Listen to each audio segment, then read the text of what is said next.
নমস্কার বন্ধুগণ, দীপাশ্বর স্পাইস হটে সবাইকে স্বাগত জানিয়ে আজকে আবার একটা নতুন রেসিপি নিয়ে উপস্থিত হয়েছি। আজ অসম্ভব সুন্দর একটা রেসিপি। শীত চলে যাওয়ার আগে একবার এইভাবে রেসিপিটি বানিয়ে খান, আশা করি সবাইয়ের খুবই ভালো লাগবে। রেসিপির জন্য প্রথমে কিছু জোগাড় যন্ত্র করতে হয়েছে। তার জন্য শিলনোড়া পেতেছি আর বাটনা বেটে নেব এই সমস্ত উপকরণ দিয়ে। আদা, দুটো কাঁচা লঙ্কা, একটা শুকনো লঙ্কা, একটু সর্ষে, এখানে রাই সর্ষে নিলেও ভালো হয়, ঝাঁঝটা একটু বেশি হয়। তো তারপরে জিরে আর পোস্ত, এই সমস্ত উপকরণগুলো আমি শিলনোড়াতে খুব ভালোভাবে বেটে নেব। তো আপনারা দেখতে থাকুন। তো বন্ধুগণ, আদাটা প্রথমে আমি এইভাবে নোড়াটা দিয়ে একটু থেতো করে নিলাম। এবার সাইজ করে এই সমস্ত বাটনাটা বেটে নেব।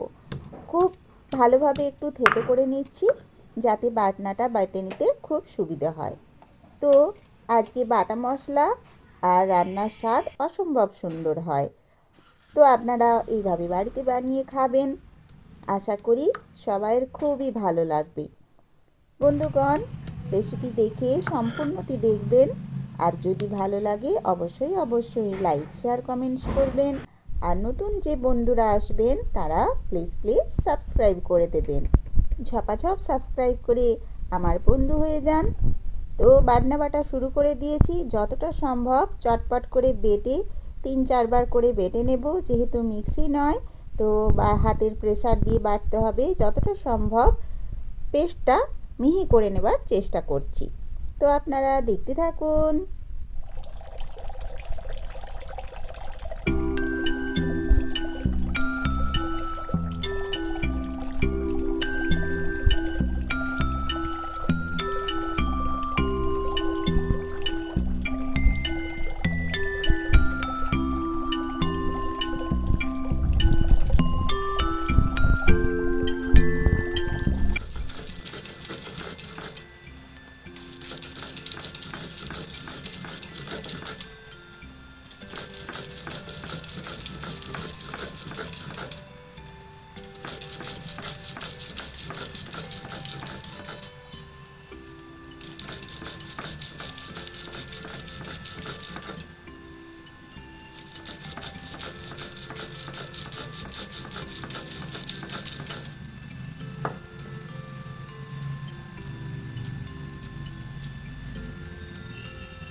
তো বন্ধুগণ, রেসিপির জন্য সমস্ত যে বাটনাটা বেটেছি আজকে আমি শিলনোড়ায় সেই বাটাটা পুরোটাই দেখিয়ে নিলাম।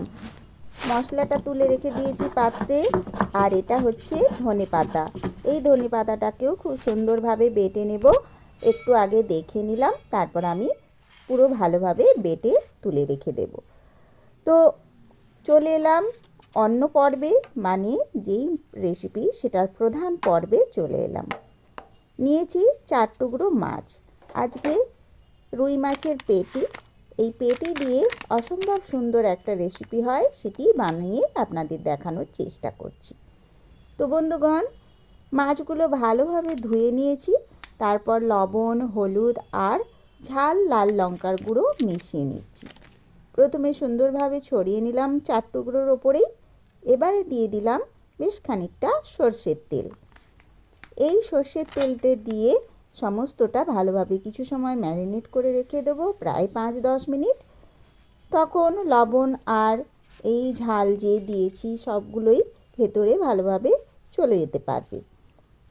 আর তেলটা দেওয়ার কারণ হচ্ছে তাহলে এই যে মশলাগুলো দিয়েছি গায়ে ভালোভাবে আটকে থাকবে, আর যখন ভাজা হবে তখন কড়াতে চটপট চিটিয়ে যাবে না, আর ছিটকে ফেটে গায়ের মধ্যে ঠিকরে আসবে না। এই সমস্ত ছোটো ছোটো টিপসগুলো নতুন যে সকল বন্ধু রান্না শিখছেন তাদের জন্য উপকারে লাগবে। তো তো খুব ভালোভাবে আঙুল দিয়ে ঘষে ঘষে আমি সমস্ত মশলাগুলো মাছের মধ্যে মাখিয়ে নিলাম। এবার ঢাকা চাপা দিয়ে এক পাশে রেখে দিয়েছি আর কড়াটা বসিয়ে নিয়েছি গ্যাস জ্বালিয়ে। একটু বেশ সর্ষের তেল দিয়েছি, কড়ার গায়ে বুলিয়ে নিলাম। ভালোভাবে একটু গরম হয়েছে কিনা বুঝে নিলাম হাতটা দিয়ে একটু তাপ অনুভব করে। তারপরে একে একে 4 টুকরো মাছই আমি দিয়ে দিলাম এই গরম তেলটার মধ্যে। এবার যতক্ষণ না একটু হালকাভাবে লালচে ধরে ততক্ষণ ভেজে নেব এপাশ ওপাশ। মাছের পেটিগুলোকে বেশ কড়া করে ভাজলেও হয়, কিন্তু আজকে আমি খুব বেশি কড়া করে ভাজবো না। আর যাতে সমস্ত যে আলাদা বাটনা মশলাগুলো দেওয়া হবে সেগুলো স্বাদ ভালোভাবে ভেতরে চলে যেতে পারবে হালকা হালকা একটু মাছটা কম ভাজলে। তো একটা পাশ এইভাবে ভেজে নেওয়ার পর উল্টে নিলাম। তারপর সমস্তটা আমি তুলে নেব পাত্রে। রেসিপিটি খেতে অপূর্ব সুন্দর হয়, আর একটু ধৈর্য ধরে রান্না করলে সেই জিনিসটি সত্যি ভালো হয়। তো আশা করি আপনারা সম্পূর্ণটা দেখে নেবেন আমার সাথে থেকে। তো চলুন মূল পর্বে চলে যাই। মাছ তুলে নিয়েছি। এবার ওই মাছ ভাজার তেলের মধ্যেই ফোড়ন হিসেবে দিয়ে দিলাম তেজপাতা। তেজপাতাটি পাশে একটু সরিয়ে রাখলাম যাতে না বেশি পুড়ে যায়। এখন গোটা গরম মশলা দিয়ে নিচ্ছি। সেটা হচ্ছে দারুচিনি, এলাচ, লবঙ্গ আর সামান্য গোটা জিরে, যেটা রেগুলার জিরে। সাজিরেও অনেকে দিতে পারেন, কিন্তু এখানে আজকে আমি গোটা জিরেটাই দিলাম। দিয়ে সামান্য একটু নাড়িয়ে চাড়িয়ে নিচ্ছি যতক্ষণ না ফোড়নটা থেকে খুব সুন্দর গন্ধ ওঠে, ততক্ষণ এইভাবে একটু নাড়িয়ে নেব। আর তেলটা ভালোই গরম রয়েছে, তাই বেশি ভাজা করলে আবার স্বাদটা গন্ধটা নষ্ট হয়ে যেতে পারে। তো চটপট করে একটু গোলমরিচ ক্রাশ করে রেখেছিলাম, সেটাও দিয়ে ভেজে নিয়েছি। আর এখানে দেখুন সমস্ত বাকি মশলা কেটে বেছে রেখেছি। এখন আমি এখানে দিয়ে দিচ্ছি রসুন গ্রেট করে রাখা। সমস্ত রসুনটা আমি দিয়ে নিলাম। আর এটা পুরো মিহি করে বাটলে অতটা ভালো লাগবে না, তাই আমি গ্রেট করেছি। মিহি মিহি করে কুচিয়ে নিলেও হয়, আর সেইভাবেই আমি খুবই পাতলা করে মিহি করে পেঁয়াজটা কুচিয়েছি, সেটাও এখন যোগ করে দিলাম। এবার খুব ভালোভাবে পেঁয়াজটা ভাজা ভাজা করব, খুন্তি দিয়ে চেপে চেপে নেড়ে নিচ্ছি। পেঁয়াজগুলো হালকা করে দিতে হয় হাতের প্রেসার দিয়ে, না হলে এইভাবে খুন্তি দিয়ে একটু থেতে থেতে করে দিলেই ভালোভাবে ছেড়ে যায় আর ভাজা হয়ে যাবে। তো রেসিপিটি খুবই সুন্দর, সুস্বাদু, গরম গরম ভাতে তো খেতে অপূর্ব সুন্দর লাগে। তো সম্পূর্ণটা দেখে আশা করি আপনাদেরও ভালো লাগবে। তো রান্না এগিয়ে নিয়ে চললাম। এই পেঁয়াজগুলো ভাজা হয়ে গিয়েছে, তো আমি এখন দিয়ে দিয়েছি টমেটো। টমেটোগুলোও খুব পাতলা পাতলা সরু সরু করে কেটেছিলাম যাতে চটপট সেদ্ধ হতে পারে। তো এখানে টমেটোর পেস্ট দিলেও হয় বন্ধুরা, আমি একটু গোটা গোটা ভাব যাতে থাকে সেই জন্য আমি টমেটোটা কুচিয়ে দিয়েছি। আপনারা ইচ্ছে হলে পেস্ট করে দিতে পারেন। টমেটো দিয়ে কিছুটা নাড়িয়ে চাড়িয়ে নেওয়ার পর এখন আমি যোগ করে দিলাম ওই যে বেটে রেখেছিলাম মশলা বাটনা, যেটা সর্ষে, পোস্ত, সব জিরে এগুলো দিয়ে, সেটাই এখন মিশিয়ে দিলাম। দেখেছেন কত সুন্দর হয়েছে বাটাটা। তো এবার সমস্তটাই এভাবে খুন্তি দিয়ে মিশিয়ে নিচ্ছি। এইভাবে ভালোভাবে একটু নাড়িয়ে নিচ্ছি। আর এখন আমি জল যোগ করছি না, কেননা পেঁয়াজ থেকে আর টমেটোর থেকে হালকা হালকা একটু জল বেরোয়। তো ওটাতেই একটু নাড়ানাড়ি করে ভাজা করে নিচ্ছি। আর এই সময় বন্ধুরা আঁচটা একেবারে কমিয়ে দিয়েছি, কেননা সর্ষে রয়েছে। আর যেহেতু সর্ষে বেশিক্ষণ ফোটানো উচিত নয়, তেতো ভাব এসে যেতে পারে, সেই জন্য চটপট করে খুন্তি নাড়িয়ে ভেজে নিচ্ছি সামান্য একটু। আর আঁচটা একদম কম করে দিয়েছি। 2-4 মিনিট পরেই আমি সামান্য একটু জল যোগ করেছি, যেটা শিল ধোয়া বাটনার যে জল রয়েছে সেইটাই যোগ করে দিলাম। দিয়ে আবার একটু খুন্তি চালিয়ে নেড়ে ভেজে নিচ্ছি। এইভাবে সামান্য একটু নাড়ানাড়ি করে নিলাম। আঁচটা সামান্য একটু বাড়িয়ে দিয়েছি এই সময়। দেখুন বেশ একটা কেমন সুন্দর থকথকে ভাব হয়ে গিয়েছে এই বাটনাটাতে। আর একটুখানি জল এই সময় যোগ করে নিলাম, দিয়ে এখন আমি যোগ করে দিচ্ছি ধনে পাতার যে বেটেছিলাম সেই ধনে পাতা বাটাটা। এইভাবে গোল করে মণ্ড করে বানিয়ে একধারে রেখেছিলাম। খুব পাতলা করে বাটলে ধনে পাতার থেকে জল ছাড়বে, তাই আমি শুকনো শুকনো কোনো জল ব্যবহার না করেই শিলে এইভাবে বেটেছি।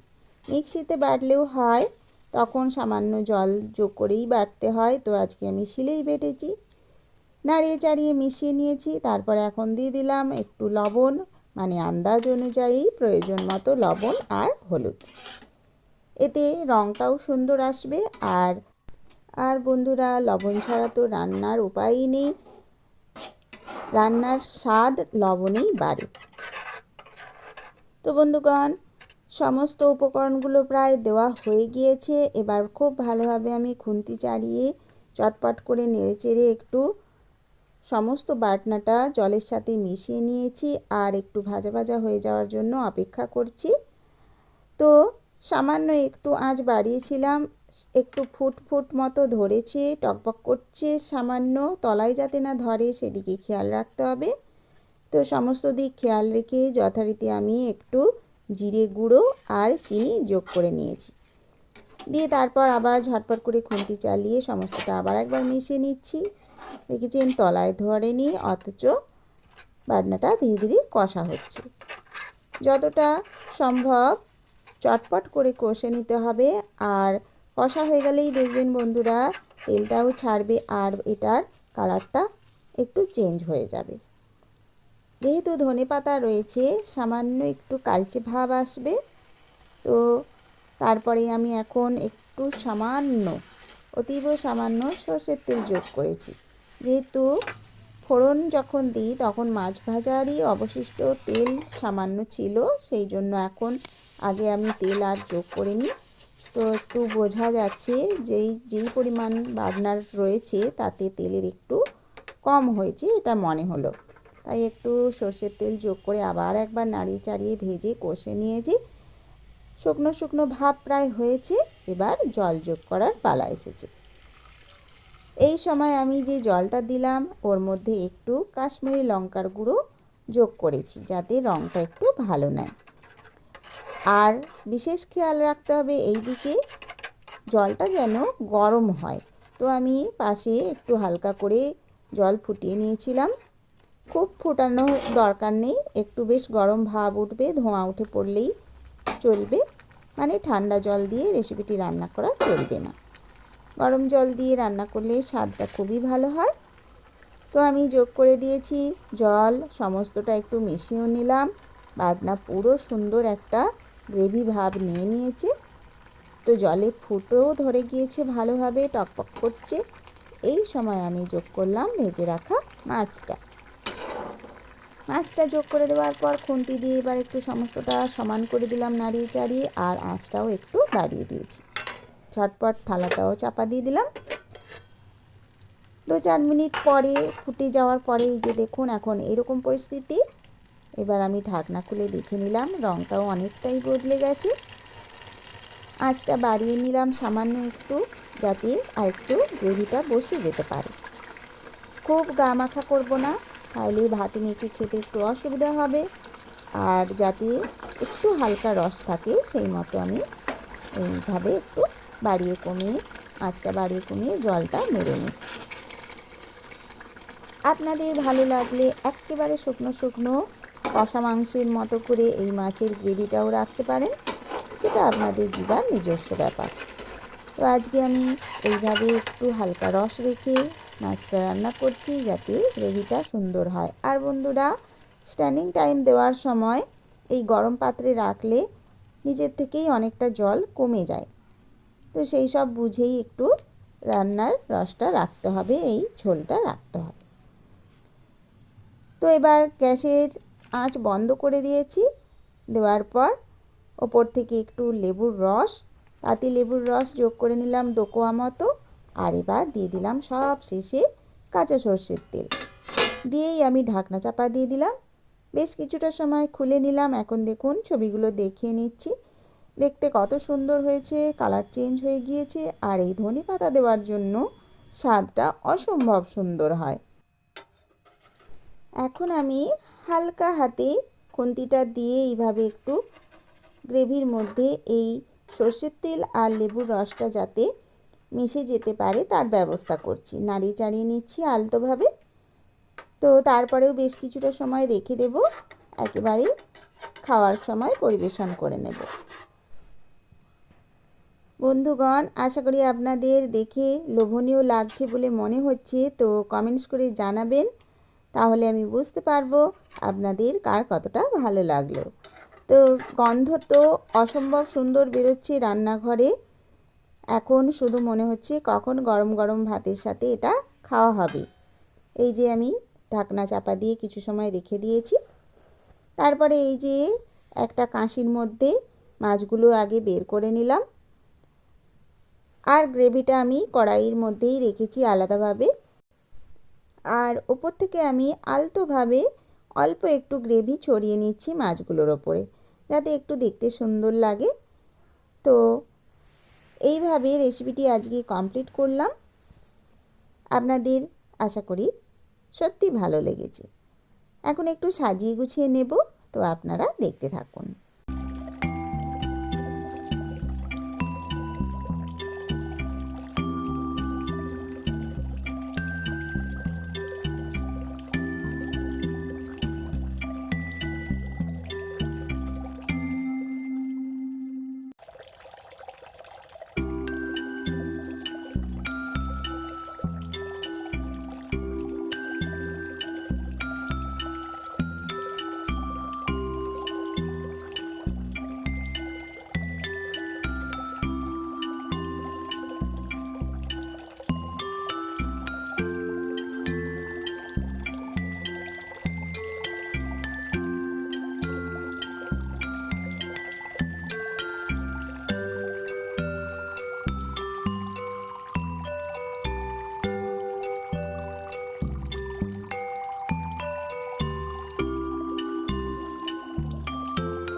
তো বন্ধুগণ, রেসিপি কমপ্লিট। সাজিয়ে গুছিয়ে নিয়েছি এইভাবে ধনেপাতা আর লেবু স্লাইস ওপরে সাজিয়ে, আর ভাতের মধ্যে একটা কাঁচা লঙ্কা দিয়ে নিয়েছি, আর সামান্য একটু গ্রেভি দিয়ে এইভাবে পরিবেশন করছি। তো আজকের রেসিপিটি কেমন লাগলো অবশ্যই জানাবেন। আজকের মতো আমি বিদায় নিলাম, আবার নতুন পর্বে নতুন রেসিপি নিয়ে উপস্থিত হব। সবাই ভালো থাকবেন, আনন্দে থাকবেন, শীত উপভোগ করুন। আজকের মতো সবাইকে টাটা।